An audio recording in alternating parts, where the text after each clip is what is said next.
सद्गुरु श्री ब्रह्मचैतन्य महाराज गोंदवलेकर यांचं प्रवचन 24 मे। नाम प्राणाबरोबर सांभाळावे। आपल्याला जिव्हा दिली आहे ती जर नामस्मरण करण्याव्यतिरिक्त वापरली तर ते चांगले होईल का? जे करण्याने देवाची प्राप्ती होते ते न करता इतर गोष्टी बोलून वेळ घालवला तर कसे चालेल? तुम्ही अभ्यास करता, अभ्यासाकरिता जी पुस्तके घेतली ती जर नुसती उशाला घेऊ लागलात तर अभ्यास होईल का? म्हणून म्हणतो, आपल्याला जिव्हा दिली आहे तिचा उपयोग नामस्मरण करण्याकरिता करा। प्रकृती चांगली सुदृढ आहे, चांगले धट्टेकट्टे पाय आहेत, ते जर देवाच्या प्राप्तीकरिता वापरले नाहीत तर पाय नसलेले काय वाईट? तुमच्या पुढे ब्रह्मानंद बुवांचे प्रत्यक्ष उदाहरण असून असे का करता? त्यांनी काय केले पहा। त्यांनी नामस्मरणाशिवाय दुसरे काहीच केले नाही। त्यांनी प्राणाबरोबर नाम सांभाळले। तुम्हाला तितके जरी करता आले नाही तरी जसे देहावर प्रेम करता तसे तरी नामावर प्रेम ठेवा। आताच्या दिवसात तर कलीचा एक एक दिवस देवावरचा भाव घालवायला कारण होतो, तरी ह्या वेळेस सांभाळा। अश्रद्धा उत्पन्न झाली तर आपले पापच आड येते असे समजा आणि त्यावेळेस नामस्मरण करीत जा।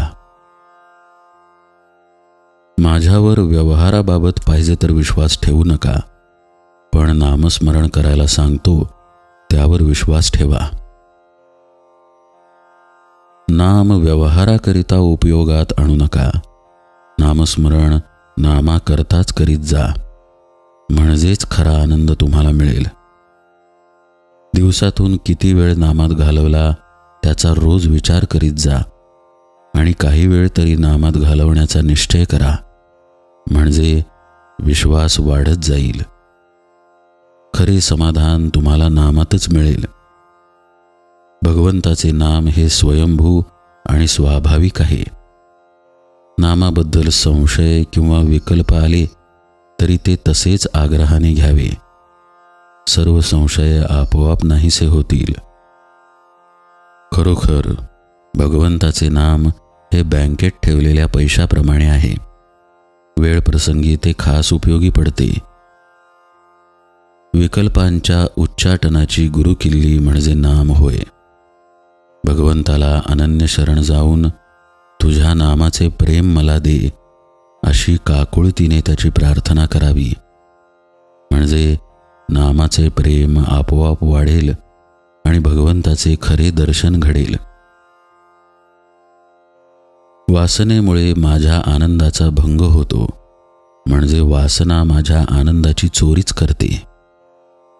ज्या समाधानाकरता माझी खटपट चाललेली असते ते समाधानच वासना हिरावून नेते। नामस्मरणाने या वासनेला योग्य दिशा मिळते। म्हणून सदा सर्व काळ नामात राहिले तर हळूहळू तिचा अंत होऊन केवळ आनंदच आपल्याजवळ राहील। आपण आपल्या जिभेला नामाचा चाळाच लावून घ्यावा।